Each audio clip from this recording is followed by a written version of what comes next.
Nii, naisterahvas Makita Tupp 254-ga ehk sae. Muidugi.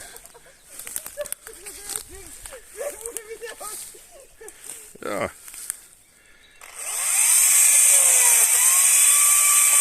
Müra ei ole. Katsetab, et endale ka osta.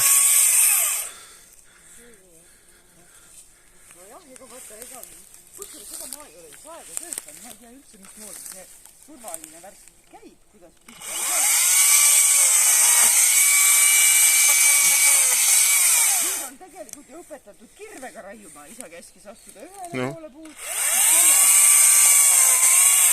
Selle pidin, nüüd seda siit poolt ei tohtinud, saad sa aru, siis ma pidin olema teisel pool puud. No selleks on tegelikult turvajalanõud.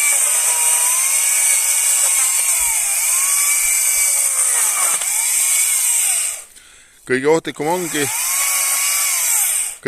ongi see, kui sa laasid ja paned varba sinna alla. Vaata, kui sa nagu varvas on lähedal, kõige rohkem laasimisega saetaksegi varbasse. Miks ongi turvajalanõudel on raudvarbad. Ja.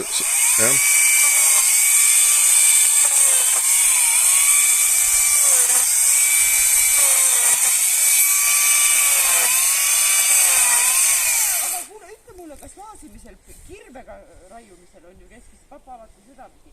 Aga nüüd automaatselt, vaata, kui ma lähen, eks ole, ma panen saen seda pidi. No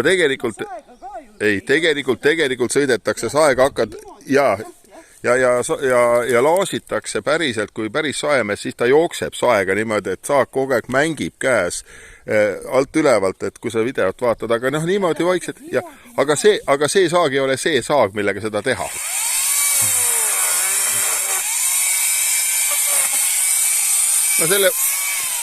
No selle võid juba maha saagida, selle lõpu.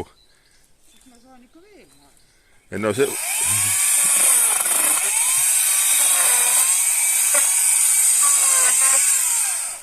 No võt nii, näed. Jaa.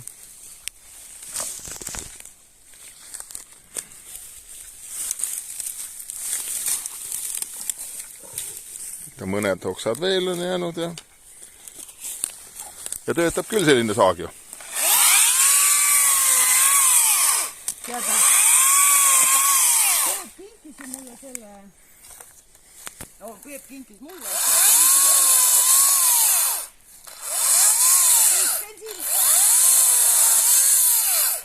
Siuksed pisema bensiinika. No võt.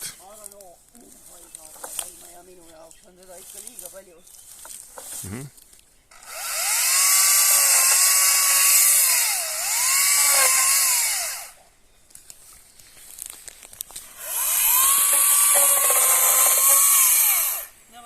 Selle jaoks mul ongi saagi vaja ja nüüd Peep tuleb oma suuremaga ja laseb selleks Tükkideks. Just.